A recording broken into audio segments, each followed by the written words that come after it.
जो गरजते हैं वो बरसते नहीं है। ऐसा करिए, आप लोग सब अपने को म्यूट कर लीजिए। आज को होस्ट नहीं है मेरे पास, म्यूट कर लीजिए अपने को।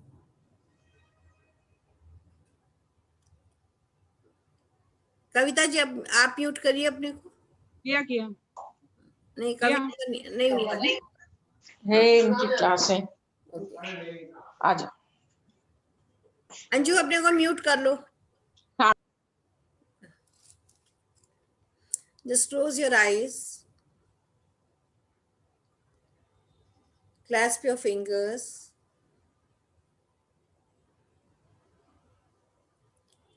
and keep your backbone straight.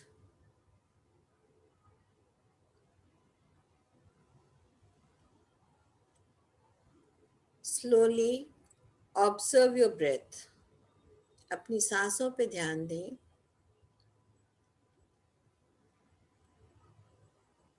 सांस गहरी है तो भी अच्छा है, शैलो ब्रीदिंग है तो भी ठीक है।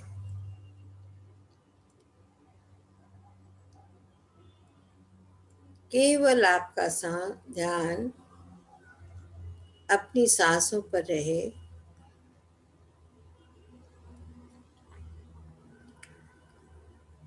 अपना पैटर्न नहीं चेंज करना है।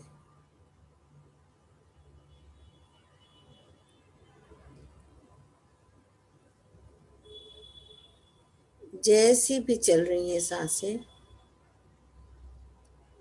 उन्हीं को ऑब्जर्व कीजिए।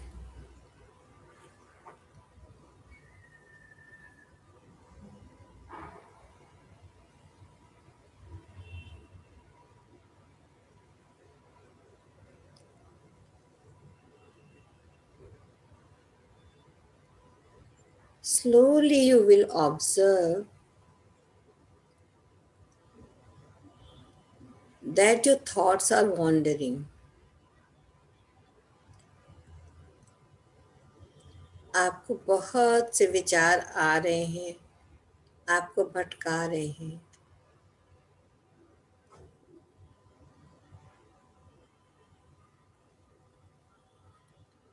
उन विचारों को रोकेंगे।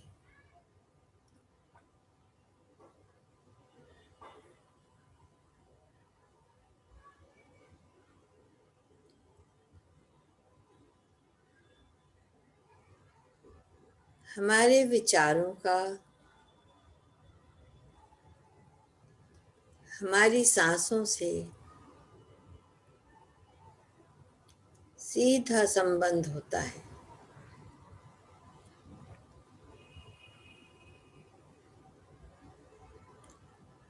जितने विचार अधिक आते हैं,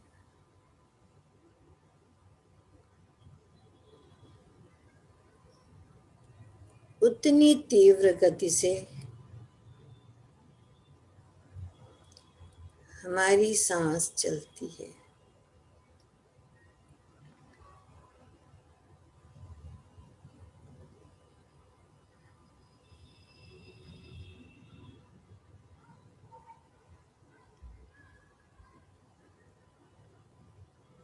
विचारों के कम होते ही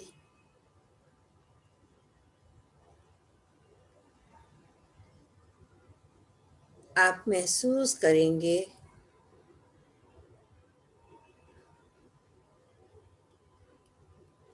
आपकी सांसें धीमी होने लगी हैं।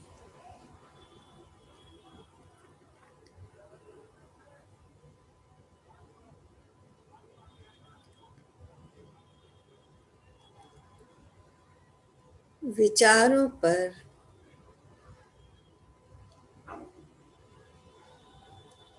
कंट्रोल करना बहुत ज़रूरी है।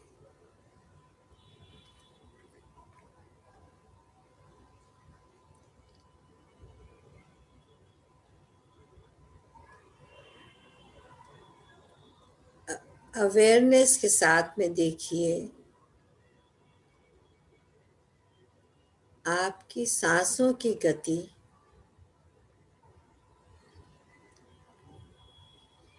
धीमी हो रही है।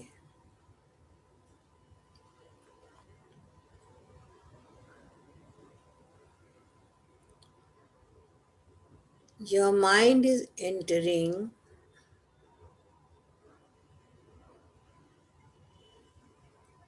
into an empty state.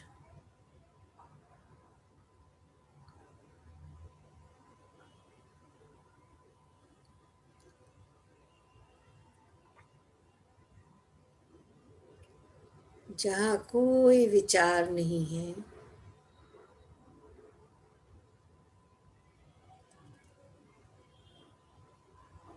किसी भी प्रकार का शोर नहीं है,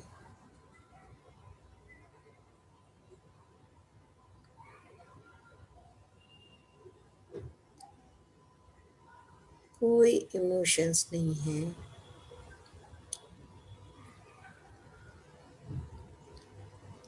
It is a complete state of silence.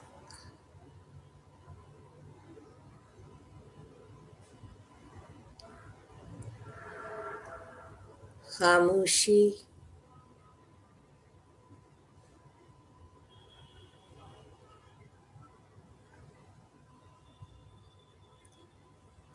शांति,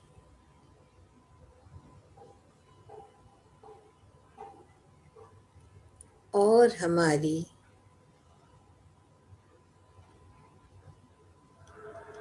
धीमी गति से चलती हुई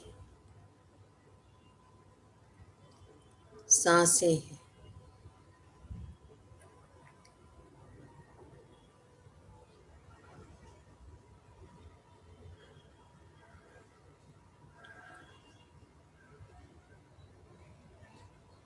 यही सांसें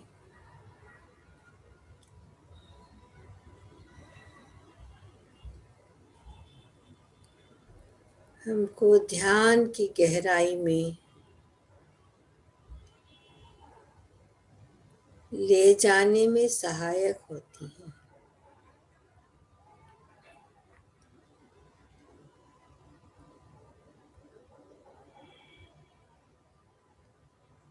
जब हम बिल्कुल स्थिर होकर अपनी रीढ़ की हड्डी को सीधा रखकर बैठते हैं,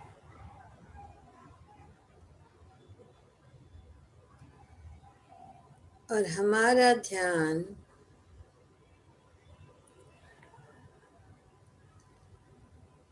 केवल हमारी सांसों पर होता है,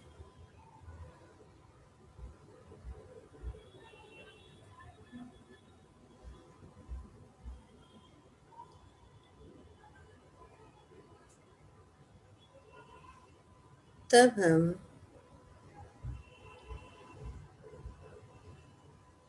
पूरी तरह से आनंद की स्थिति में होते हैं।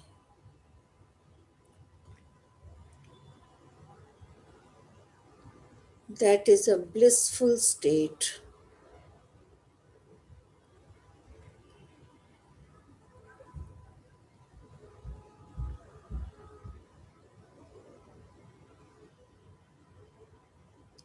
ये आनंद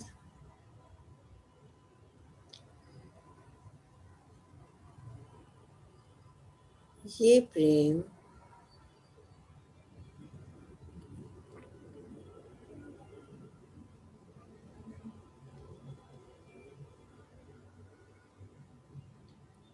हम जागृत अवस्था में अनुभव नहीं कर पाते हैं।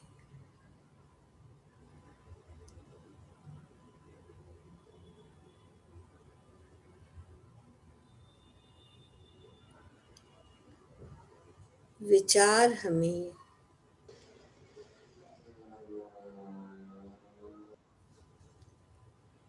शांत नहीं बैठने देते हैं।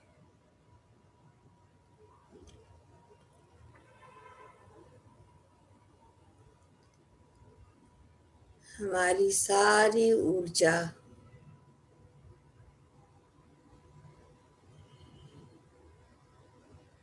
उसी में समाप्त हो जाती है।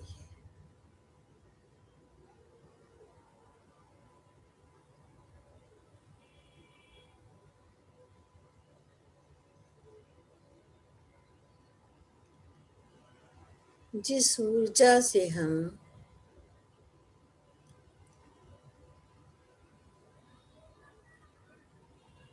सक्रिय कार्यों को कर सकते हैं,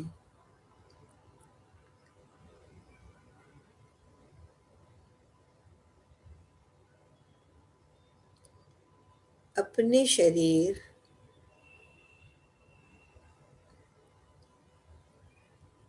अपने मन,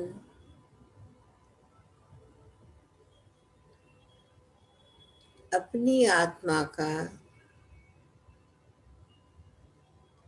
उत्थान कर सकते हैं।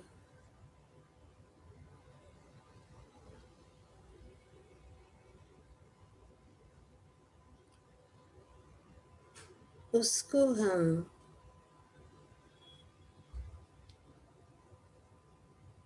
व्यर्थ करते रहते हैं।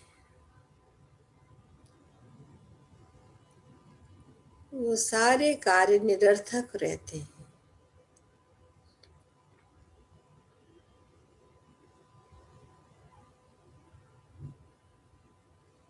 अतः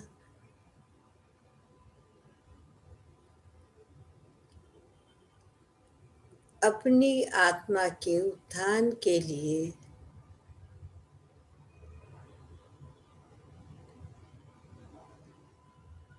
अपनी सांसों पर हम ध्यान देंगे।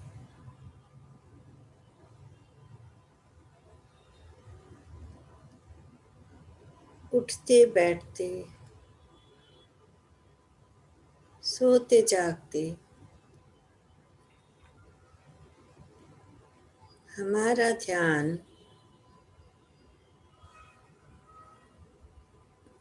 केवल हमारी सांसों पे रहना चाहिए।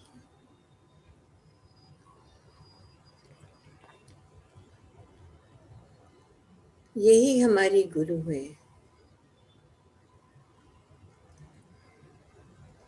यही हमको ऊंचाइयों तक ले जा सकती है।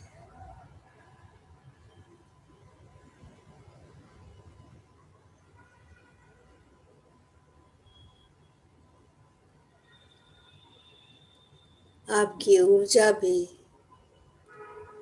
संचित होती रहेगी।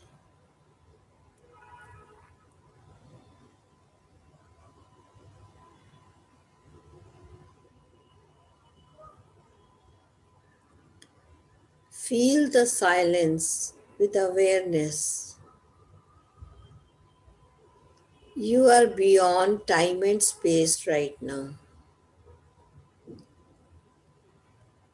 आपको समय का, जगह का भान नहीं है। This is a blissful state of your mind.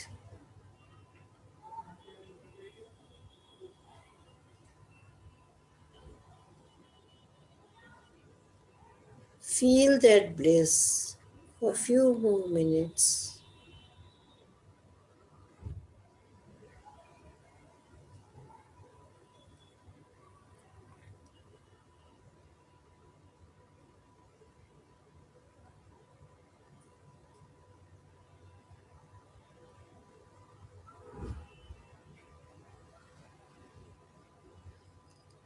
Observe your breath. It has slowed down.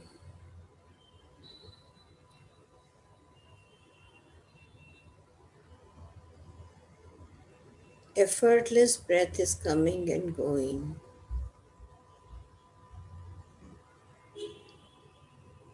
आप केवल साक्ष्य हैं।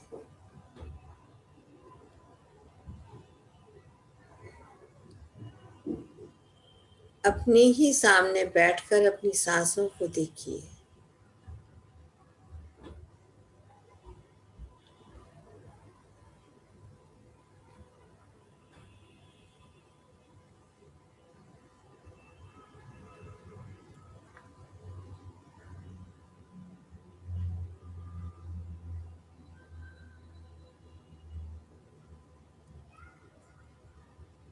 उस शांति को, उस आनंद को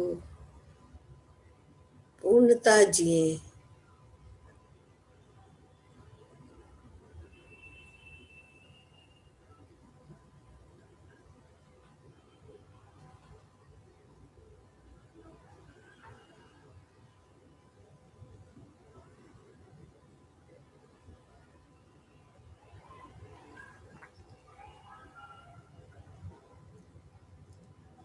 धीरे धीरे अपना ध्यान पुनः अपनी सांसों की ओर लाएं।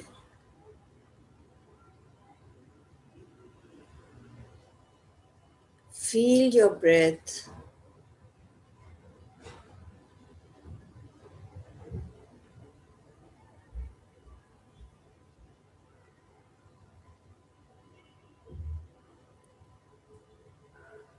Slowly come out of your blissful state.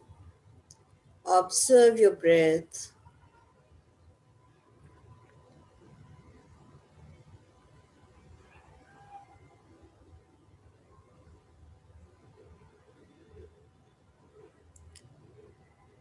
Take few deep breaths.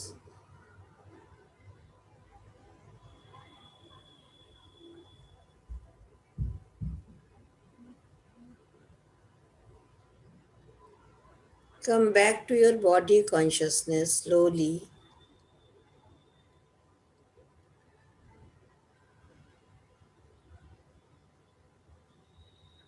अपने हाथों की पैरों की उंगलियों को धीरे धीरे हिलाएं.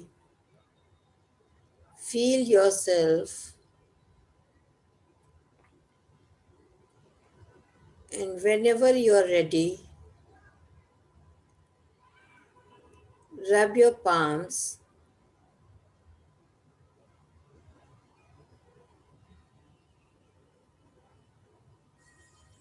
Cup your eyes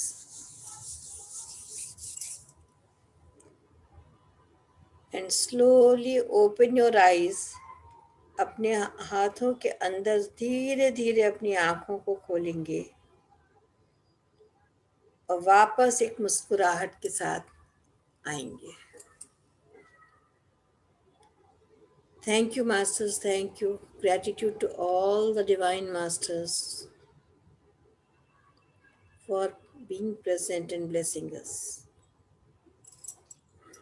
Thank you. So, Thank you. I hope you all enjoyed the meditation. Yes. मजा आया? बहुत मजा आया. बहुत मजा आया. This was बहुत ही डेप्थ में गए थे हम लोग and didn't feel like coming out. चलिए, that's great. कल हम लोग बात कर रहे थे, आपने लिखा था कल फियर और उसके पॉइंट्स.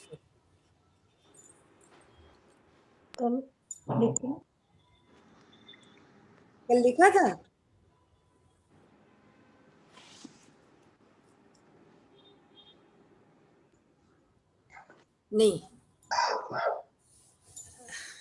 नहीं लिखेंगे तो थोड़ी सी दिक्कत होगी, क्योंकि आज तो पॉइंट्स में जो बोल रही हूँ उसको लिख लीजिएगा. फियर क्या होता है कि अपने आप में कोई एक प्रॉब्लम नहीं होती है. बेसिकली हम लोग क्या सोचते हैं कि फियर है हमारे अंदर, तो वो एक बहुत बड़ी समस्या हमारे लिए जीवन में है. ये इसलिए होता है कि हमारे पास एक्सेप्टेंस नहीं होती है. हम लोग किसी भी चीज को जब एक्सेप्ट नहीं करते तो हमारे अंदर धीरे धीरे फियर आता है और इसी की वजह से हमारे जीवन में समस्याएं शुरू होती हैं. और हम अपनी समस्याओं से भागने में बहुत उस्ताद होते हैं. हम फौरन चेहरे पे एक नकाब डाल लेते हैं कि नहीं हमें कोई समस्या नहीं. अगर हमारे पास प्रॉब्लम है भी तो हम दूसरे को ये शो करते हैं कि नहीं हमारे पास तो कोई भी समस्या नहीं, हम तो बहुत खुश हैं. तो ये जो हम नकाब ओढ़ते हैं, मास्क पहन लेते हैं, उससे कोई फायदा नहीं होता है, क्योंकि हमको अपनी रियलिटी में अंदर तक जानना और ये महसूस करना है कि क्या वजह हो सकती है. अगर स्पिरिचुअल पाथ पे हमको आगे बढ़ना है तो हमको सबसे पहले अपनी जड़ों को मजबूत करना पड़ेगा, अपने शरीर को स्थिर रखना पड़ेगा, तभी हमको उसके फल जो है वो प्राप्त हो सकते हैं. तो कभी भी किसी भी चीज से हमको भागना नहीं है. We have to accept each and everything. जो भी हमारी लाइफ में हो रहा है उसका कारण समझना है कि ये हमारे जीवन में ऐसा क्यों हो रहा है. तो फियर से हमें हमेशा निकलने की कोशिश करनी है. और कैसे निकलना है? पहला जो हमारा फियर होता है उसको नोट कर लीजिए. फियर ऑफ डेथ होता है. Please note it down. आज मैं ग्रुप पे नहीं डालूंगी क्योंकि मुझे लगता नहीं कोई ग्रुप में से लिखता है चीजों को. तो इसको नोट कर लीजिए. The first one is fear of death.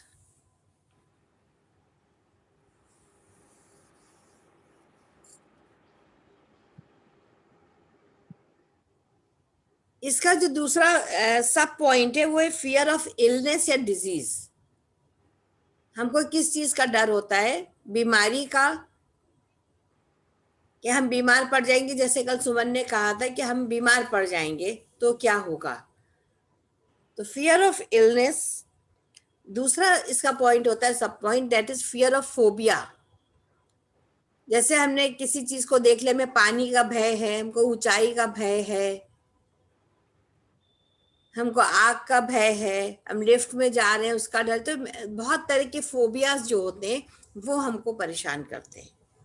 Fear of phobia. फिर होता है हमारा अटैचमेंट.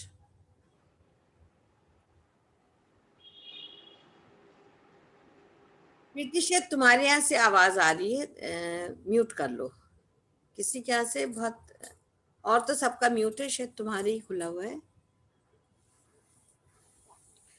तो फियर ऑफ इलनेस के लिए हमको क्या करना पड़ेगा? अगर हमारे अंदर फियर ऑफ डेथ है तो फियर ऑफ डेथ का अल्टीमेट रिजल्ट क्या होता है? हम क्यों डेथ से डरते हैं? क्योंकि हमें ये डर है कि अगर हम बीमार पड़े, अगर हम ऊंचाई से गिर गए, या हम नदी में जा रहे हैं हम डूब गए, या हमको अपने बच्चों से, परिवार से बहुत ज्यादा अटैचमेंट होता है, इसकी वजह से हमारे अंदर फियर होते हैं सब तरह के.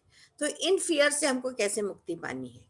तो अगर हम इनको सामने से फेस नहीं करेंगे, हमें ये अपने आप से सवाल करना है कि इससे क्या होगा, अगर हमारी डेथ हो गई तो क्या होगा. ये तो हम शुरू से बचपन से पढ़ते आ रहे हैं कि जिसकी जीवन है उसका मृत्यु है, निश्चित है. या हमने गीता के बहुत से उपदेश सुने कि हम जैसे वस्त्र बदलते हैं वैसे हम अपने कपड़ों को बदलते हैं. तो that is also a fact. तो हमको क्यों डर है? इस डर से निकलने के लिए हमें क्या करना है कि हमको सबसे पहले अपने शरीर को स्वस्थ रखना है, अपने मन को स्वस्थ रखना है. तो शरीर और मन जैसे जैसे हमारा स्वस्थ होता जाएगा वैसे वैसे हम जीवन में आगे बढ़ते चले जाएंगे. और अटैचमेंट हमको कम करना है. अटैचमेंट हमको सबसे ज्यादा किससे होता है? अपने परिवार से होता है अटैचमेंट. अब आप ये सोचिए सबसे पहले कि हम, ठीक है, अटैचमेंट हमारा क्यों है किसी से? मान लीजिए हस्बैंड है हमारा, हमने शादी करी, हम साथ रह रहे हैं, बहुत लंबे समय तक साथ रहते हैं. लेकिन अगर आप सच्चाई देखिए तो उनका जन्म कहाँ हुआ था, किन परिस्थितियों में हुआ था, किस समय हुआ था?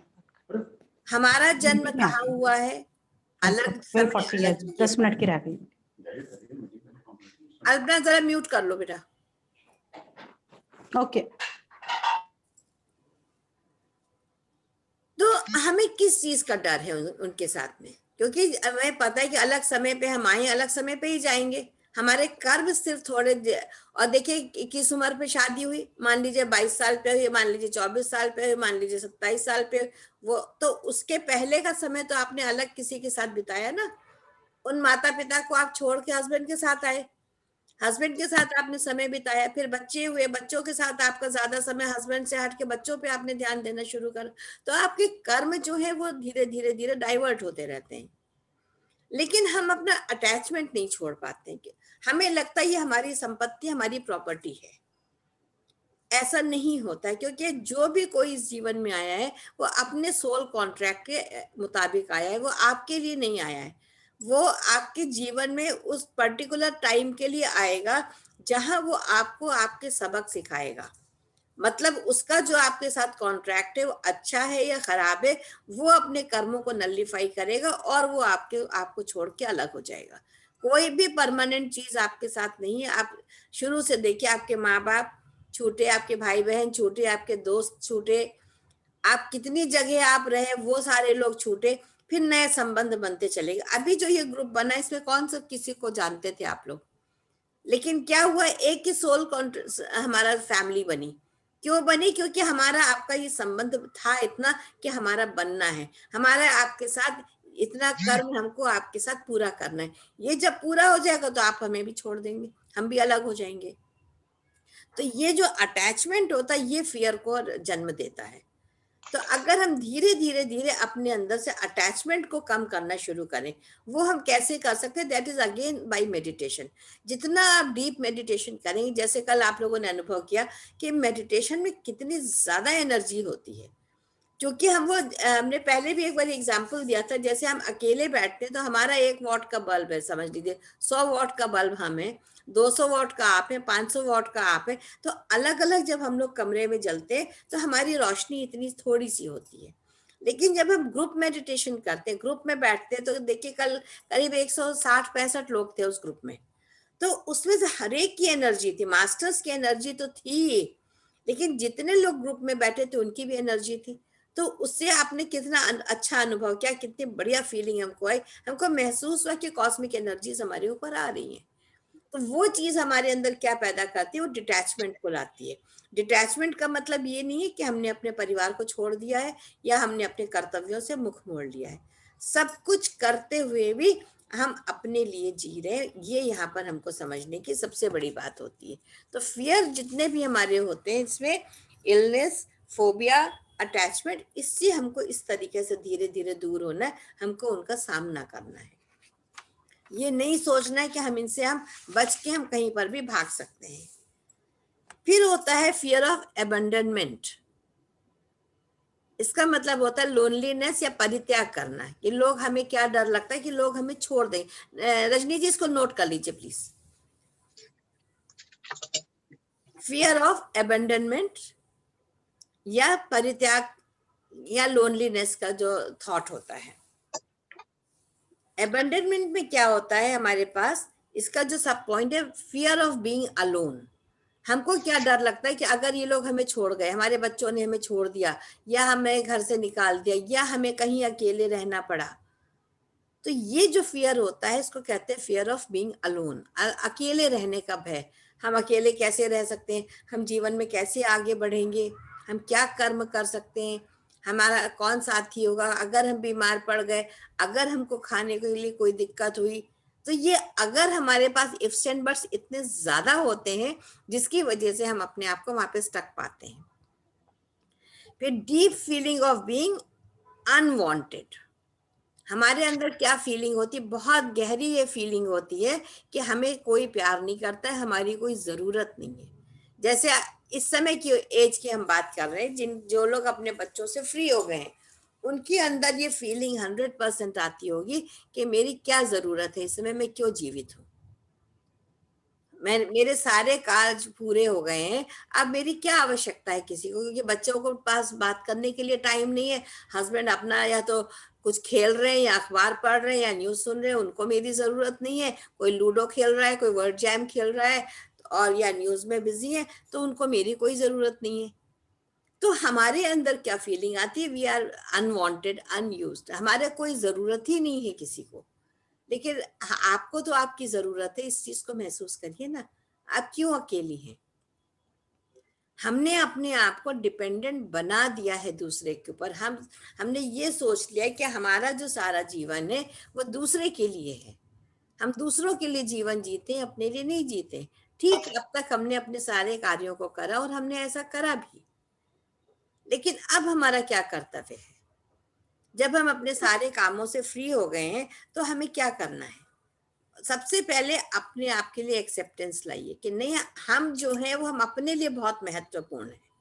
ये हमारी सोल जर्नी, क्योंकि कल जब हम मरेंगे, हम इस शरीर को छोड़ेंगे, तो लोग 1-2 दिन तो रोएंगे हमारे लिए, उसके बाद भूल जाएंगे। उनको आपकी कोई जरूरत नहीं है। जब बच्चा आपने पैदा किया, आपने उसको गोदी में लिए लिए पाला, चिपकाए चिपकाए, जैसे ही आपने देखा उसके हाथ पैर बड़े हुए, गोदी के बाहर हुए, वो अपने आप चलने लगा, मुझे छोड़ दो। वो हाथ झटक के भागता है कि मुझे क्रॉल करने दो। क्रॉल करने से बड़ा हुआ तो वो उसने कहा मैं अपने आप चल सकता हूँ। आपने उंगली पकड़ के चलना सिखा दिया, वो दौड़ने लगा, आप उसके पीछे पीछे भाग रहे हो। यानी शुरू से जिंदगी हमको क्या सिखा रही है कि छोड़ दो, लेट गो।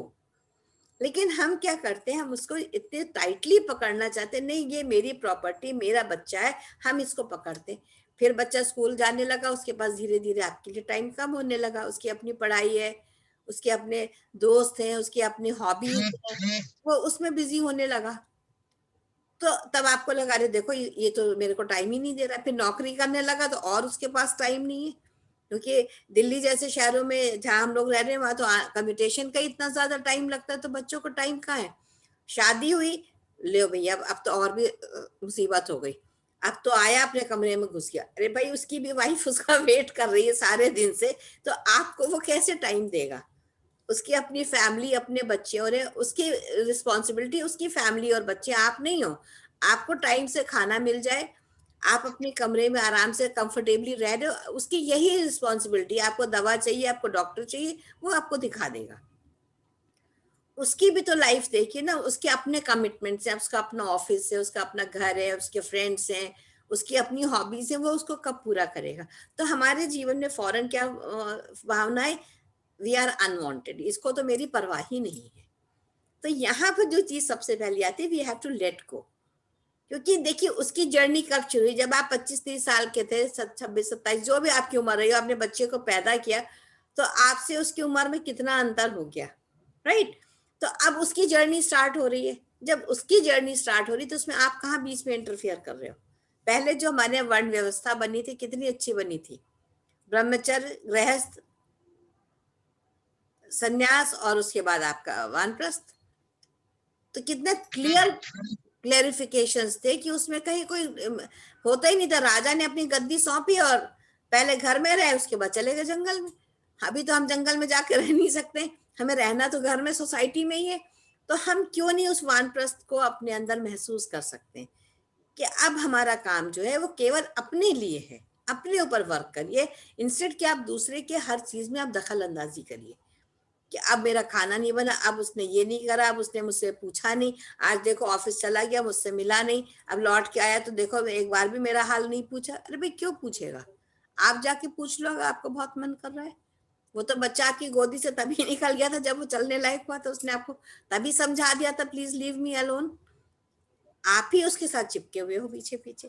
तो ये चीज जो होती है, और हमेशा हमें क्या दूसरी चिंता होती है, हमें कोई नोटिस ही नहीं कर रहा है, आई एम अननोटिस्ड, कि लोग मेरे को काम को भी नहीं सराहना कर रहे मेरी, कि देखो मैंने इतना अच्छा काम करा।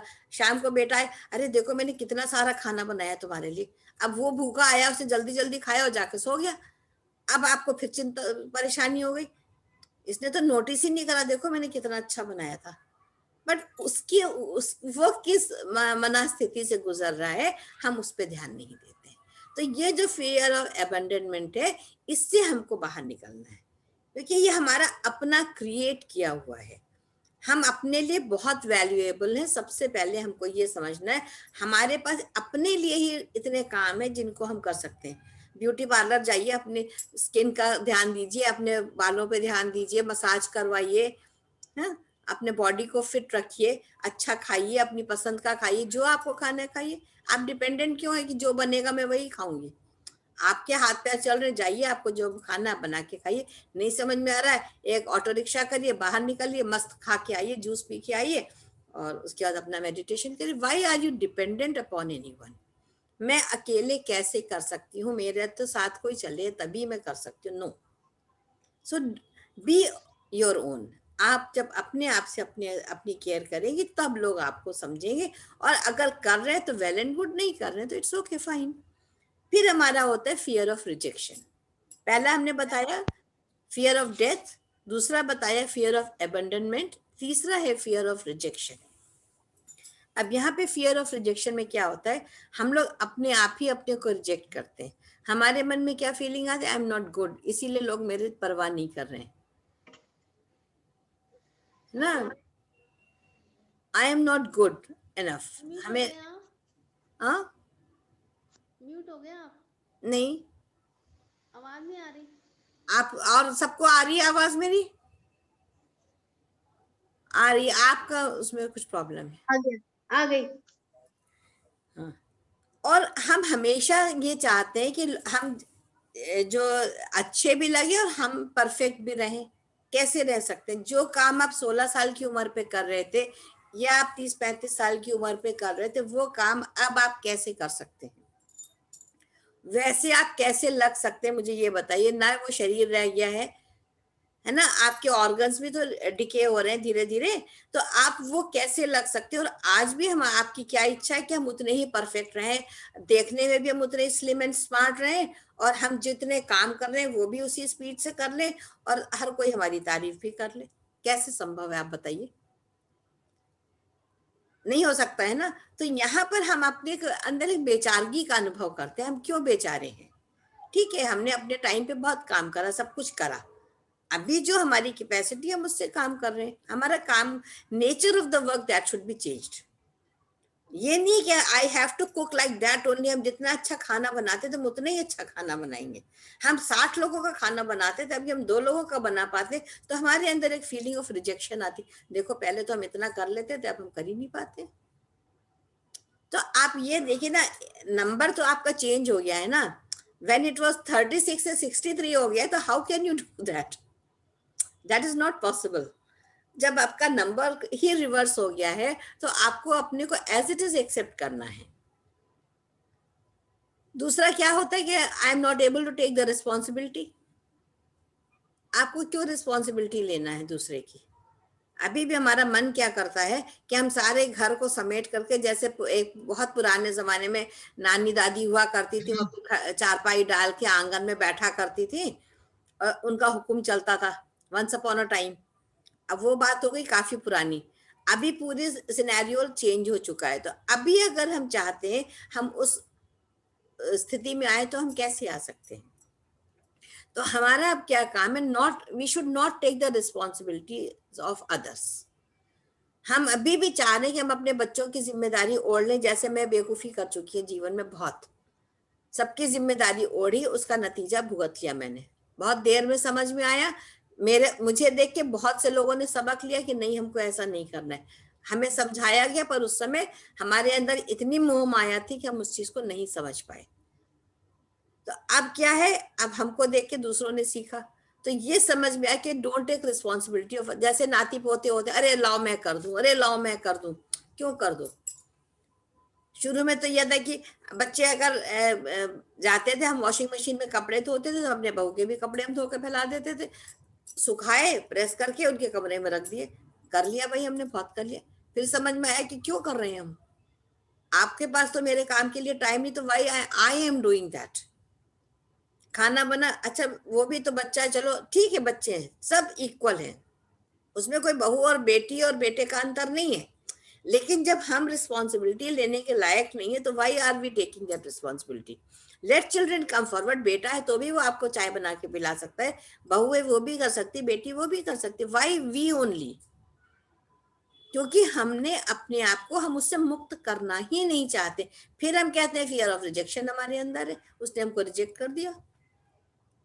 तो गलती किसकी है? गलती तो हमारी है ना, कि हम उसको ओढ़ रहे हैं जिम्मेदारियों को। हम इतना ही कर ले कि हम अपना नहा लें, पूजा कर लें। हम अगर कोई हमें नाश्ता दे रहा है, वेल एंड गुड। नहीं दे रहा है तो हम उठ के अपना नाश्ता कर लें, अपने कपड़े सुखा लें, अपना ध्यान पूजा कर लें, अपनी किताबें पढ़ लें, अपनी स्पेस को क्लीन कर लें। आपको क्या डीक्लटरिंग करनी है? Decluttering of yourself and your mind. हम क्या कर रहे हैं? हम दूसरों की भी सफाई करने की कोशिश कर रहे हैं। अगर कहीं हमें पड़ी हुई चीजें दिख रही तो हम दौड़ के जाएंगे, नहीं लाओ हम साफ कर दें।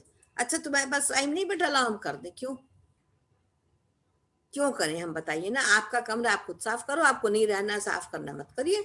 कल को अगर हम नहीं होंगे तो भी तो वो जिएंगे ना। अगर हम कहीं घूमने चले जाते तो भी तो वो जिएंगे अपने हिसाब से, कि नहीं जिएंगे? लेकिन हम उस रिस्पॉन्सिबिलिटी को छोड़ना नहीं चाहते। रिस्पॉन्सिबिलिटी नहीं छोड़ते, फिर हम क्या करते हैं? हम जजमेंट और कंप्लेंट करते हैं। फिर हम जजमेंट हमारा क्या हो जाता है? देखो करता ही नहीं है। कंप्लेंट उससे भी करेंगे और अपने से भी करेंगे। देखो हम तो इतना काम करते थे, हम अभी भी इतना कर सकते हैं, ये तो इतना भी नहीं कर सकते। ठीक है, वो उनकी लाइफ है, नहीं उनके अंदर स्टेमिना है, नहीं वो कर सकते हैं। वो मेंटली उस काम के लिए प्रिपेयर्ड नहीं, वो दूसरे कामों के लिए बने हुए हैं। आप ये देखिए ना, आप उनकी तरह क्या नौकरी 10-10 घंटे बाहर जाके कर सकती हैं? वो ड्राइव करके जाती हैं, बहुएं बेटे जाते हैं, बेटियां जाती हैं बाहर ड्राइव करके नौकरी करके आते, क्या आप कर सकते हैं? नहीं कर सकते हैं, क्योंकि हमारा जो टाइम था वो डिफरेंट था, हम लोगों ने दूसरी तरह से काम किया। लेकिन अब हम क्या करते हैं, हम कंपैरिजन करते हैं, फिर हम कंप्लेंट्स करते हैं, फिर हम जजमेंट देते हैं अपना। हम तो ऐसे थे जी, हमारे टाइम में तो ऐसा होता था। अरे होता होगा तुम्हारे टाइम में, वो पुराना टाइम लौट के थोड़ी आने वाला है। आज छोटे छोटे बच्चे हैं, आप उनसे मोबाइल और लैपटॉप चलाना हम सीख रहे हैं, तो आप सोचिए कि वो कितने इंडिगो चाइल्ड हैं, वो कितने ब्रिलियंट वो बच्चे हैं। वो इसके लिए थोड़ी बने हैं कि आपके साथ वो खाना बनाए और आपके साथ वो बैठ के राम राम जपे, वो इसके लिए नहीं बने हैं। They are made for something else, they have come for their own sole purpose. उनका पर्पस ही कुछ और है लाइफ का। लेकिन हमारी गलती क्या है कि हम हर समय कंपैरिजन करके कंपेयर वो करते हैं, जजमेंट देते हैं अपना। इसीलिए हमारे अंदर जो होता है फियर ऑफ रिजेक्शन होता है।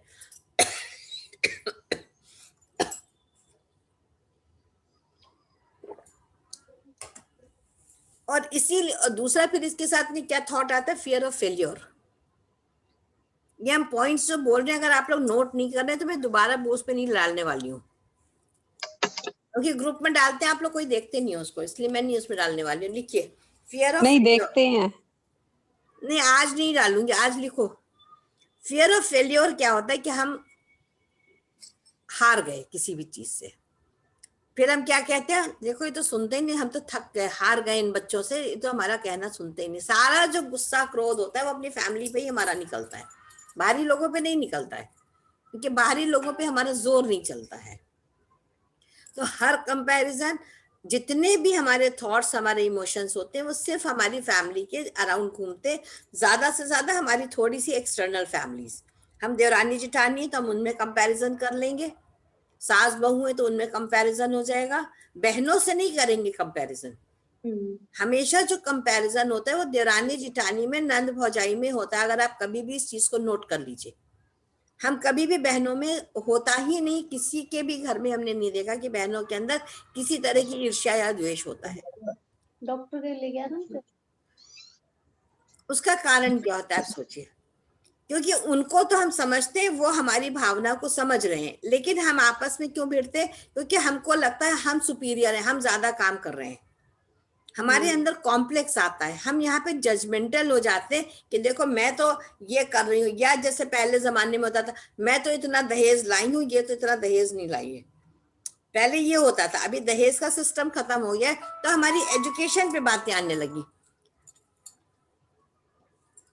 और यहीं पर हमारे अंदर, चूंकि हम जजमेंटल रहते हैं, हर समय हमारे अंदर एक ये डर रहता है, हम अपने को प्रूफ करने की कोशिश में रहते हैं कि I am more perfect than the other one, इसलिए हमारे अंदर जेलसी की भावना आती है। अगर आप देखिए तो कोई कारण नहीं है, सब अलग अलग रह रहे हैं, अपने अपने घर में अपने अपने हिसाब से रह रहे हैं, फिर भी जो ईर्ष्या की भावना आएगी। और देखिए मेरी तो 2 देवरानियां बैठती हूँ, मैं कितने ओपनली इस बात को कह रही हूँ, ये चीज क्यों आती है।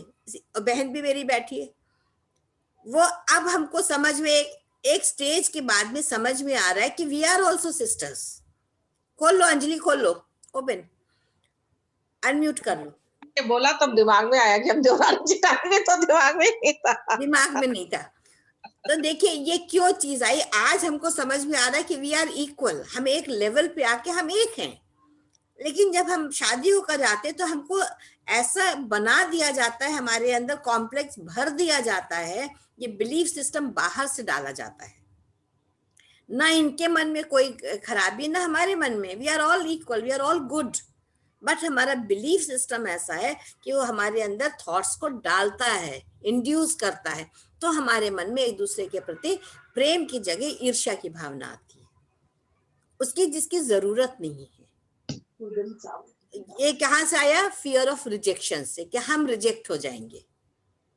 हम दूसरे की क्यों परवाह नहीं करते। आप देखिए, आप कहीं पे, आप किसी शादी ब्याह में जाते हैं, आप देखते हैं अगर आपको कम इंपॉर्टेंस मिली तो आपके अंदर फौरन क्या फीलिंग आएगी, अच्छा हम जरा से कमजोर है ना, इसलिए हमको ये लोग दबा रहे हैं।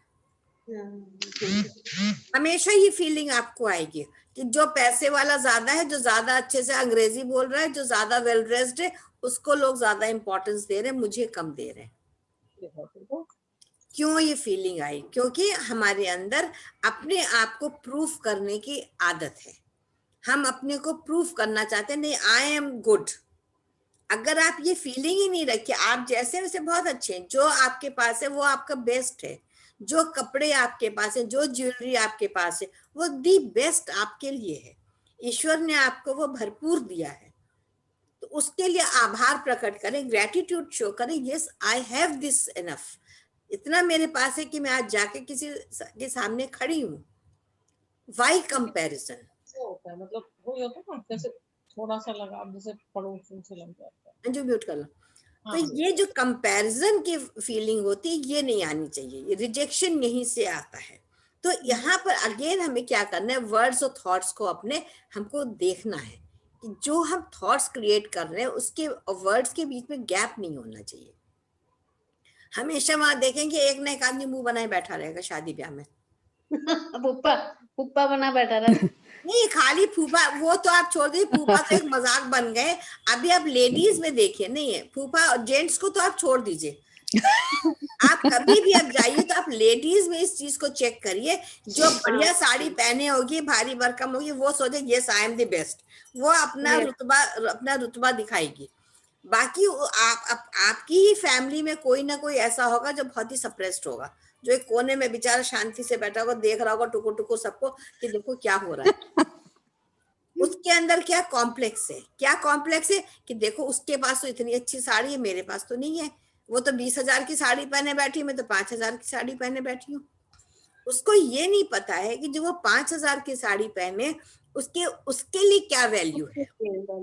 हमको अपनी वैल्यू खुद करनी है ना भाई। एक आदमी 1,00,000 कमा रहा है, एक आदमी 10,000 कमा रहा है, तो हाउ कैन यू कंपेयर? लेकिन जो आपके पास अपनी चीज है वो आपकी बेस्ट है। तो फियर ऑफ जो रिजेक्शन है वो आपका अपने आप से निकल जाएगा। हम अपने आप से अपनी एक रियलिटी को क्रिएट कर रहे हैं ना, क्योंकि हम अंदर से सहमे हुए, इसलिए हम उसको बाहर प्रोजेक्ट कर रहे हैं। अगर आप अंदर से स्ट्रांग हैं, अगर आपको इस चीज की परवाह ही नहीं कि कौन क्या कह रहा है, ठीक है हमारे पास यही है, तुमको बुलाना है बुलाओ, नहीं बुलाना मत बुलाओ, इट्स ओके एंड फाइन। आप ऐसे कह तो दीजिए एक बार, देखिए आपकी वैल्यू बढ़ जाएगी अपने आप। और हर फैमिली में रिश्तेदार कुछ अमीर होते हैं, कोई गरीब होते हैं, कोई बहुत पढ़ा लिखा होता है, कोई कम पढ़ा लिखा होता है। तो ये तो देखिए दिस इज द लाइफ। अब उस लाइफ में how can you compare two brothers and two sisters, how can you compare anyone? सबके अंदर अपने गुण हैं, अपनी खूबसूरती है, अपनी वैल्यूज हैं। हर किसी की, हर फैमिली की अपनी वैल्यूज हैं, हर इंसान की अपनी वैल्यू है। आप अपने को वैल्यू करिए। तो यहाँ से फियर ऑफ रिजेक्शन जो है वो आपका निकलेगा। अगर फियर ऑफ रिजेक्शन नहीं निकलेगा, और वो क्यों नहीं निकलता है? क्योंकि हम अपने को एक्सेप्ट नहीं करते। We don't say I love and accept myself as I am. मैं जैसी हूँ वैसी, बहुत भगवान ने बहुत सुंदर मुझे बनाया है, मैं भगवान की अनुपम कृति हूँ। मुझे भगवान ने 2 आंखें दी जिनसे मैं देख पा रही हूँ। आप उनको कंपेयर करिए जिनके पास कुछ ना कुछ डिसऑर्डर्स हैं। आप उनसे अगर अपने को देखेंगे तो आप कितना अपने को अच्छा पाएंगे। आपको 2 वक्त की बढ़िया रोटी मिल रही है, आपको बढ़िया कपड़े, एसी, फैन, मतलब you are blessed. And we are still not grateful. We don't ever show our gratitude to anything. हमारे अंदर सिर्फ शिकायतें, कंप्लेंट्स का पिटारा भरा हुआ है, हर समय कंप्लेंट। कितना भी आपको ईश्वर दे दे तो क्या करिएगा आप उसका? आपके पास वो ग्रेटिट्यूड ही नहीं है तो वो आपको क्यों दे? Why should a person give to you?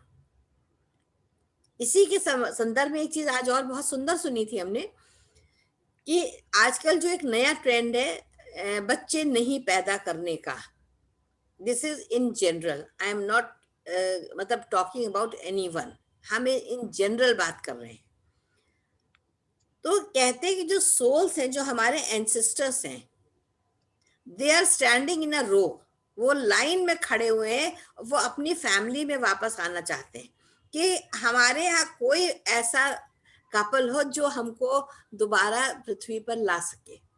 हम लोग का क्या है आजकल का ट्रेंड, हमें बच्चे पैदा ही नहीं करने।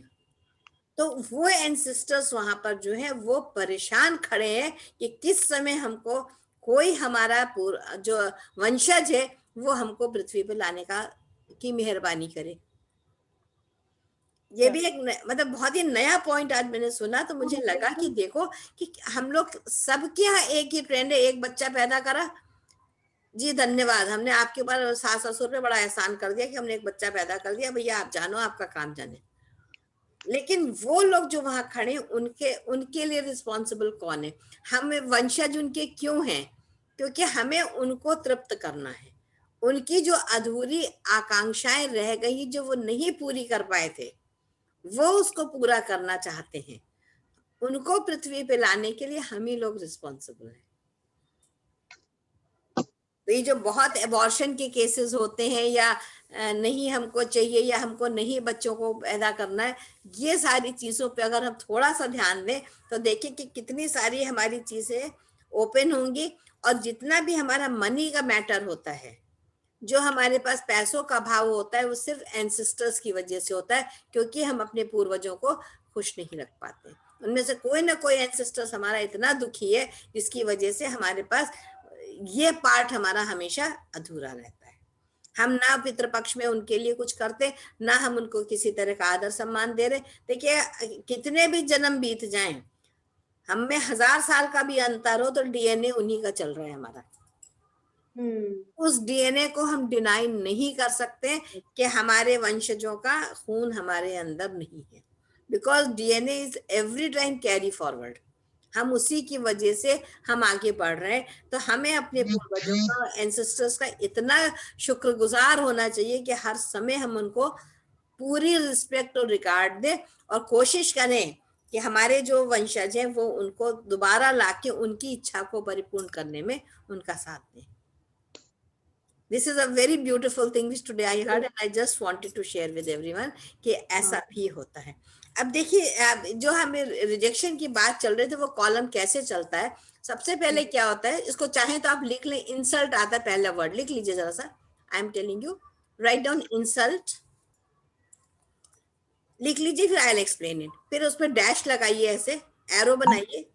उसके बाद लिखिए बिट्रेयल, BETRAYAL, betrayal,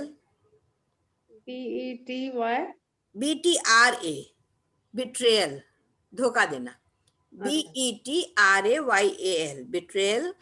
उसके बाद एरो लगाइए, then comes frustrations, frustration।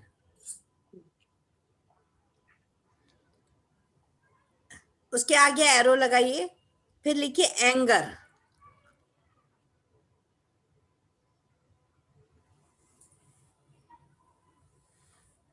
Anger के दो पार्ट्स हो जाएंगे, कीपिंग मम, चुप रहना।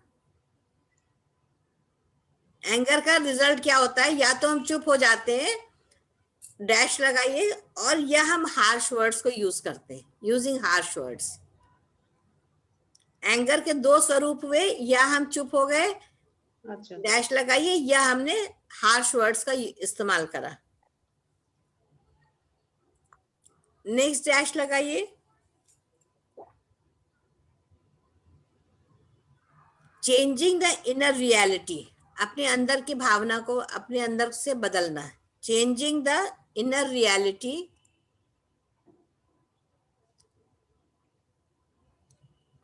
अब मैं लिख दूंगी, इतना लिख लोगे तो मैं उस पर लिख दूंगी, अगर कोई स्पेलिंग मिस्टेक होगी तो कर लेना। एंड नेक्स्ट इज, उसको एरो लगाइए, run away from the situation, परिस्थिति से भागना, run away from the situation, परिस्थिति से भागना। नेक्स्ट एरो लगाइए, कंप्लेंट्स, शिकायतें,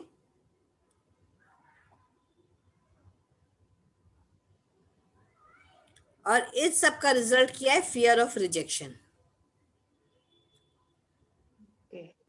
ठीक है, अब ये कैसे हुआ, मान लीजिए किसी ने आपकी इंसल्ट करी, किसी ने आपको कुछ बोल दिया, तो हमारे मन में फौरन क्या आया, देखो इसने हमको बिट्रे करा। उससे क्या आया हमारे मन में, फीलिंग आई फ्रस्ट्रेशन की, हम तो इतना करते हैं ना, उसके बाद भी देखो ये लोग ऐसे हमारे साथ झूठ बोलते हैं, हमारे साथ हमको परेशान करते हैं, तो हमारे अंदर क्या क्या कौन सी फीलिंग आई, कौन सा इमोशन जागा हमारा?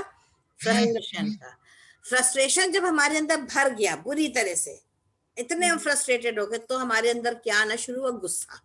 गुस्सा। गुस्सा हमने कैसे शो करा? या तो हम बिल्कुल चुप होके बैठ गए, मुंह फुला के भवन में चले गए। दूसरा उसका क्या स्वरूप हो सकता है? हमने चिल्लाना शुरू करा, डांटना शुरू किया, चीखना शुरू करा, जोर जोर से गला फाड़ के चिल्लाए हम। दो ही स्वरूप हो सकते हैं जब हमारे अंदर फ्रस्ट्रेशन बढ़ता है, एंगर को रिप्रेजेंट करने का, या कीपिंग मम, या यूजिंग हार्श वर्ड्स। दो ही तरीके होते हैं। जैसे मेहरी के ऊपर होता है ना, मेहरी पर तो हम खूब चिल्ला लेते हैं, गला फाड़ फाड़ के चीखते हैं। दूसरी जगह अगर हस्बैंड से अंदर गुस्सा भरा हुआ है, या सास ससुर है, या बेटा बहू है, तो हम क्या करेंगे? मुंह को अपने सिल लेंगे। गुस्सा हम हैं, लेकिन हमारा एंगर शो करने का तरीका हुआ। अब हमको क्या करना? You have changing the inner reality. अब अगर हम इसके ऊपर वर्क करें, हम अंदर से सोचें कि हमको करना क्या है, तो हमारा सबसे पहला क्या आएगा? Run away from the situation. Situation से भाग जाओ। चलो इससे तो अच्छा चलो बाहर चल के पिक्चर दिखाते हैं, कहीं मूवी चले जाते हैं, इससे अच्छा चलो कार्ड्स खेल लेते हैं, फ्रेंड्स क्या चले जाते हैं, गॉसिपिंग कराते हैं, पार्क में चले जाते हैं। तो हम अपने उस सिचुएशन को फेस करने के बजाय हमने क्या करा? Run away. हम भाग लिए, वहां से निकल लिए पतली गली से, गाड़ी उठाओ चल दो बाहर घूमने। तो सिचुएशन को हमने फेस नहीं करा, हम वहां से भाग गए। फिर भी लौट के आए तो हमारे मन में कंप्लेंट से देखा, हम बाहर निकल गए थे, फिर भी किसी ने हमको नहीं पूछा कि तुम क्यों जा रही हो। अगर हम जा रहे हैं और हमने कहा ठीक है हम जा रहे हैं, और अगले ने नहीं पूछा, तो आपके अंदर क्या आई? फिर कंप्लेंट आई। देखो, पूछ नहीं सकते कि क्यों जा रही हो, या क्यों तुम खाना नहीं खा रही हो, या तुम बाहर क्यों बैठी हुई हो, कोई हमसे पूछ नहीं सकता है। हम अब आप बैठी रहिए। तो यहाँ पर क्या हो गया? फियर ऑफ रिजेक्शन हमारा पूरा बढ़ गया, पूरा इतना बड़ा हमारा घेरा बन गया। अब इस समय कैसे इसको बदलना कैसे है? इसके पॉइंट से पहले सुन लीजिए, थिंक ओवर, इसको एनालाइज करिए। अब मैं इसको लिख दूंगी उस पर, थिंक ओवर, इसके बारे में सोचिए कि हमने हमारे साथ ये सिचुएशन क्यों आई। Can't run away from the situation. आपको यहाँ से भागना नहीं है इस सिचुएशन से, आपको उसको एनालाइज करना है कि ये अगर इस बंदे ने हमारे साथ ऐसा बर्ताव करा है तो क्यों करा है, और उस सिचुएशन को एक्सेप्ट करिए। ठीक है, अब ये सिचुएशन है, I am accepting the situation, I will change my self, I will work upon my self. यहाँ पर अपने ऊपर कैसे वर्क करेंगे? फॉरगिवनेस करेंगे। फॉरगिवनेस किससे करेंगे? अपने को फॉरगिव करेंगे, और जिसके साथ ये सिचुएशन पैदा हुई उसको फॉरगिव करेंगे। पहले तो अपने से माफी मांगेंगे, भाई ये हमारे साथ ऐसा हुआ है, तो अपने मन से, आत्मा से, शरीर से हम खुद से फॉरगिवनेस सीख करेंगे। फिर हम सामने वाले जिसकी वजह से हो रहा है उससे हम फॉरगिवनेस को सीख करेंगे। फिर क्या करेंगे?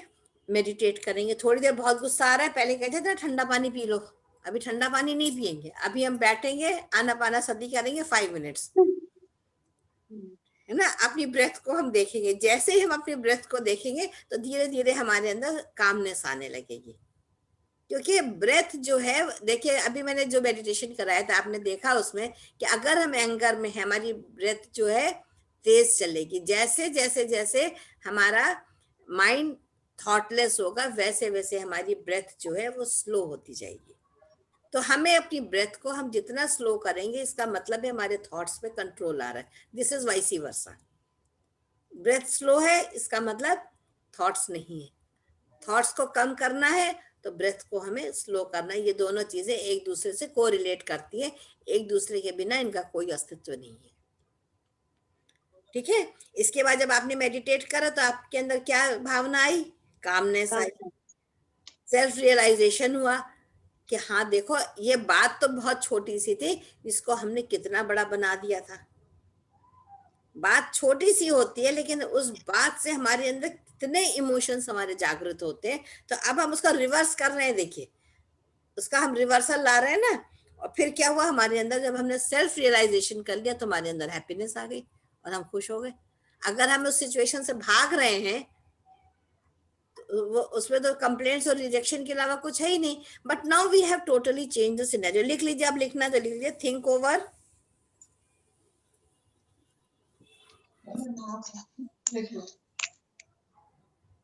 एरो लगाइए, can't run away from the situation. Can't. स्थितियों से भागना नहीं है, can't run away from the situation. Next arrow है एक्सेप्टेंस, कबूल करना, जो भी चीज है उसको कबूल करना। Next is forgiveness, forgiveness for self and for others, अपने लिए और दूसरे दोनों के लिए forgiveness, forgiveness for self and others. ठीक है, ये दोबारा अच्छे से उतारना पड़ेगा। अच्छा हाँ आप उतार लीजिएगा, कहीं कोई डाउट होगा तो मैं ग्रुप पे लिख के डाल दूंगी, आप अभी तो लिख लीजिए क्योंकि आप लोग लिखते नहीं, इसलिए लिखना जरूरी है। इसके बाद लिखिए meditation. Next point is meditation. हमने मेडिटेट करा, आनापानासती करा, हमारा ब्रेथ कंट्रोल में आ गई, उससे क्या हुआ, हमारे अंदर कामनेस आ गई, शांति आ गई, CALMNESS, कामनेस। उसके बाद क्या हुआ, कामनेस के बाद हमारे अंदर क्या हुआ, सेल्फ रियलाइजेशन। हमने रियलाइज करा कि हम छोटी सी बात पे इतना बिगड़े हुए थे, सेल्फ रियलाइजेशन।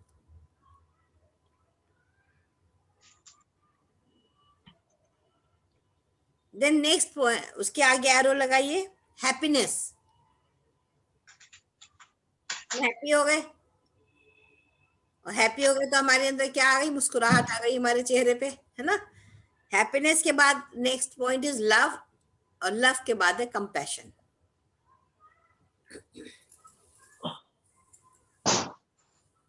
देखिए किस तरह से हमने अपने एक इमोशन को हमने कन्वर्ट करा है एक सिचुएशन में।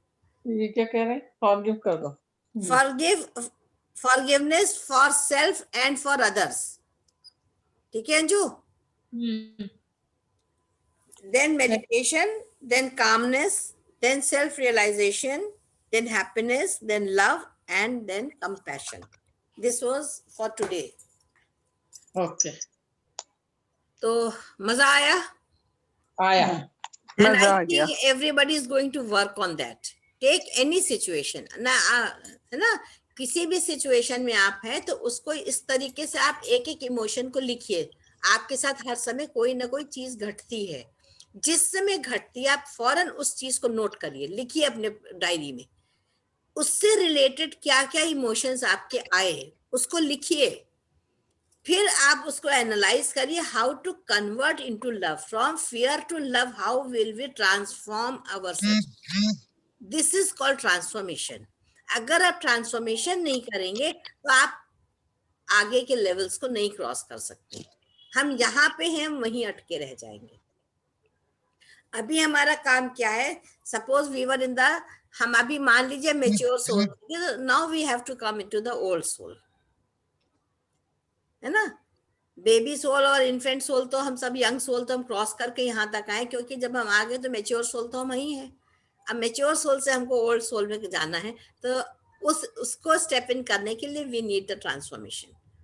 और ट्रांसफॉर्मेशन हर फील्ड में आना चाहिए। खाली हम लोग एक चीज से नहीं ला सकते कि हमने ध्यान कर लिया, हमने साइकिक सर्जरी कर ली, या हमने कोरोना हीलिंग कर ली, खाली उससे ट्रांसफॉर्मेशन अब आपको समझ में आ रहा होगा कि नहीं हो सकता है। जब तक हम अपने आप के अंदर पूरा ज्ञान अपने को नहीं समझेंगे, तब तक हम उस ट्रांसफॉर्मेशन को नहीं ला सकते। रियलाइजेशन के बिना कुछ नहीं है। देखिए कितनी बड़ी बात, मैंने आपसे जब कहा था, आप लोग ये ज्वाइन करने की बात आई थी, मैंने कहा ये नई चीज है, हम वो सब कर रहे हैं, लेकिन उसको जब हम इस चीज को अब करने लगे तो हमको लग रहा है ये पहले इंपॉर्टेंट चीज है कि सेल्फ रियलाइजेशन होगा, तभी तो हम आगे कहीं पे बढ़ पाएंगे ना। तो everything is important in the life, but this is the most beautiful thing कि आप अपने को समझिए। और मैं बार बार इसीलिए सबसे कहती हूँ कि इसकी शेयरिंग करिए, मैक्सिमम लोगों तक वीडियोस पहुंचाइए।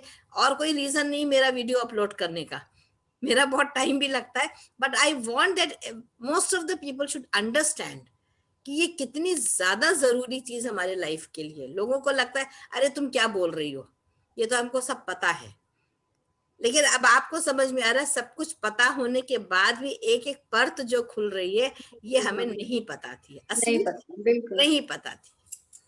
पता भी है तो उसे वो नहीं करते है ना, नहीं क्रमवार भी नहीं पता, और पता होने पर भी हम करना नहीं चाहते।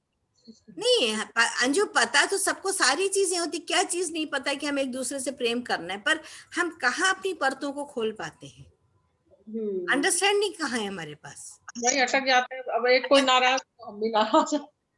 नहीं, अब देखो हमको तरीका पता लग रहा है ना कि अगर कोई हमसे नाराज है, कोई सिचुएशन है, हम उसको कैसे हैंडल कर सकते हैं बिना खुद को हर्ट करे, बिना दूसरे को हर्ट करे। How can we change the reality? अगर इनर रियलिटी हमारी चेंज नहीं होगी तो बाहर हमारा कुछ भी नहीं बदलेगा। हमारे अंदर ही लव एंड कंपैशन नहीं है तो हम दूसरे को क्या देंगे? भाई सिंपल सी बात है, अगर हम आपसे कहें कि अंजू हमको बहुत सारे आम दे दो, तो कहोगे भाभी मेरे पास तो आम ही नहीं, तो मैं आपको कहाँ से दे दूं? That's the fact. तो आप वही चीज तो दोगे ना जो आपके पास है। तो हमको अपने आप को भरना किससे, ये देखना है ना कि हमारी इस समय क्या चीज की जरूरत है, हमें क्या चीज को अंदर फिल करना है। और अगर आगे के पाथ पे चलना है तो you have to do all these things. अगर जिनको नहीं चलना है उनके लिए तो कोई बात ही नहीं है। 90% लोग तो ये कहते हैं हमको हमारे पास पूरा ज्ञान है, हमें सब पता है, लेकिन हमें कुछ भी नहीं पता है। असलियत ये है, ज्ञान तो ऐसा यूनिवर्स में फैला हुआ है कि मतलब उसके कोई बयान नहीं कर सकते। वो नहीं होती ना, वही जो चीज देखते हैं वहीं पे कुछ नया हो जाता है ना। नहीं, नया Yes. होता है, और खाली नया देखने से नहीं होगा। सवाल ये कि अगर आप इम्प्लीमेंट नहीं करते हो तो फिर उसका कोई फायदा नहीं है। इफ यू डोंट कुछ ना क्वेश्चन बड़े स्पीडली आते हैं और स्पीडली चले जाते हैं, तो उस सिचुएशन में क्या करेंगे? जैसे मेरे साथ एक सिचुएशन है ना, बताओ। कि हम कहीं फ्रेंड के साथ गए, हमने मतलब जो भी ऑटो वगैरह लिया, और जहाँ अब हमें उतरना है वहां उतर गए, सब लोग निकल गए, जैसे हम पैसे दे रहे हैं।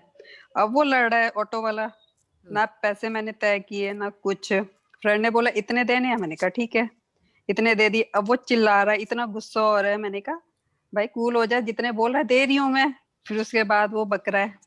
मतलब वो सिचुएशन फॉरगिवनेस तभी करनी है, घर आके करनी है, या फिर मतलब वो सिचुएशन, देखो ऐसा मतलब उस समय तो हम भी इतनी जोर की हर्ट हो गए ना कि मैं तो इतनी पोलाइटली बात कर रही हूँ, ये बंदा ना जान ना पहचान, ऊपर से पैसे भी चलो तुम्हें पूरे दे रहे हैं, और मतलब इतना।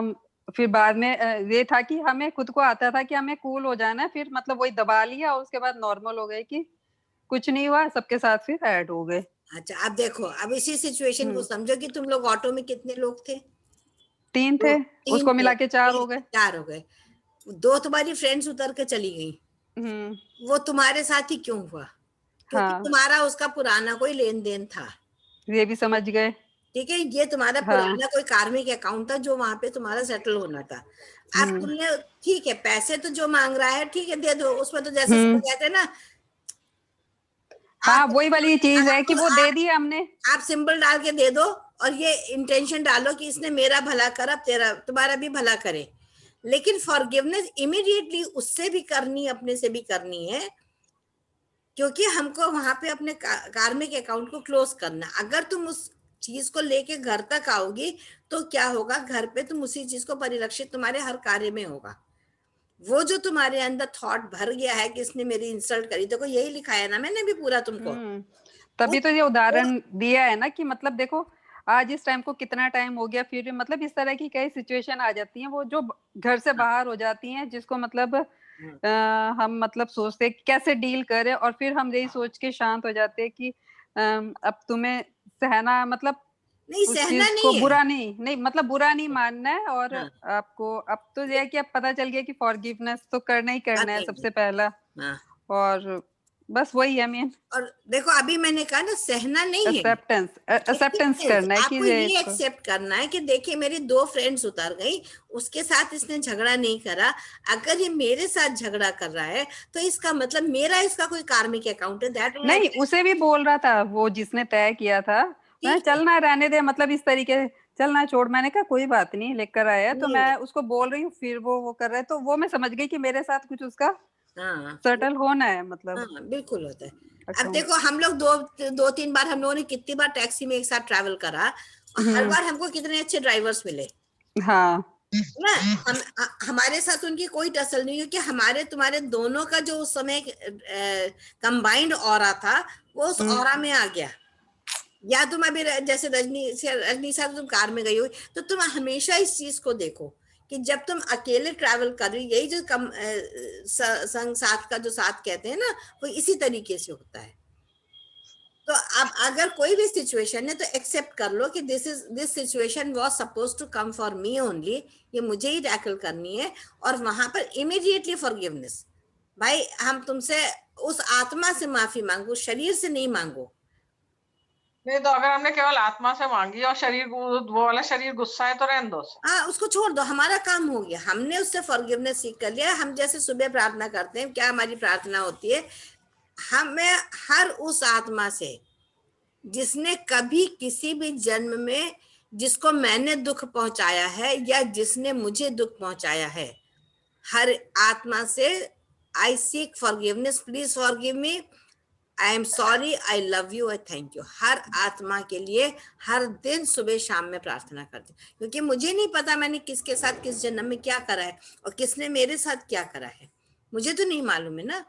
तो हर आत्मा से मैं माफी मांगती हूँ, वो है नहीं है कहीं भी हो, जीवित है नहीं जीवित है, पास्ट है प्रेजेंट है, मुझे उससे कोई मतलब नहीं है। मेरा काम है हर आत्मा से माफी मांग, और जितना मैं फॉरगिवनेस कर रही हूँ उतने कम लोग मेरी लाइफ में आ रहे हैं जिनसे मेरा झगड़ा हो रहा है। धीरे धीरे वो नंबर घट रहा है। अच्छा एक सिचुएशन, हाँ आप करिए, आप पूरा करिए। अगर पहले 10 लोग मेरे जीवन में थे जो मुझसे झगड़ा करते थे, तो अब वो 4 पे आ गए हैं, और उस 4 से भी मुझे उसको 0 पे लाना है, क्योंकि मैं इतनी फॉरगिवनेस करती हूँ। हर समय मेरा काम है फॉरगिवनेस करना। मैं मांगती भी हूँ और फॉरगिव भी करती हूँ, बहुत द तो कभी बहुत ज्यादा आपके अकाउंट में बहुत है, फॉरगिव इतना करते हैं तब भी यार लोग नहीं मानते, फिर क्या नहीं तुम अंजू तुम समझी नहीं, तुम फॉरगिवनेस किससे कर रही हो, तुम शरीर से कर रही हो, सामने वाले से कर रही हो। नहीं, फॉरगिवनेस हमेशा सोल टू सोल होती है। आप जैसे पूजा में बैठे, ध्यान में बैठे, तो उस समय आप ये प्रार्थना करिए, जिस भी आत्मा को मैंने कष्ट पहुंचाया है, पहुंचाया तो है ही है, ऐसा थोड़ी कि हमने नहीं पहुंचाया है, जाने अनजाने और किस जन्म में किस कर्म को हम करके आए हैं हमें थोड़ी पता है। तो just from soul to soul उसको कहना पड़ता है, शरीर से मुंह से मुंह कहने से कुछ भी नहीं होगा। आप करके देखो, थोड़े दिन में धीरे धीरे आप देखेंगे लोग हटते जाएंगे आपके जीवन से। बिल्कुल नहीं, ये प्रैक्टिस बड़ी कठिन लगती है, बट जब आप उसको हैबिट में ले आते तो आपकी वो हैबिट बन जाती है। दूसरी चीज है ग्रेटिट्यूड। अगर कोई आपसे कुछ भी कह रहा है तो यू जस्ट से ग्रेटिट्यूड। मैंने वो चिड़िया वाली कहानी जैसे तुमको सुनाई थी कि उस चिड़िया ने हर दुख के लिए, हर इंसल्ट के लिए, हर तकलीफ के लिए गॉड को कहा ग्रेटिट्यूड, शुक्रिया भगवान, आपका आभार कि आपने मुझे ये दिया। तो जब आप अपना आभार शो करेंगे तो उससे धीरे धीरे चीजें खत्म हो जाती हैं। ये खाली कहानी नहीं है, practically I have done it and now I feel कि yes the things happen like that. Tremendous change आता है लाइफ में। आपके मन में किसी के प्रति भावना ही नहीं रह जाएगी। This is the beauty. Initially आपको लगता है these are simply words, please forgive me, I am sorry, I thank you, love you. No, when it comes from the heart, it works like miracle. So miraculous words. इस पे अभी जब मैं recording stop कर देती हूँ तो मैं इसकी एक स्टोरी आपको बता दे रही हूँ।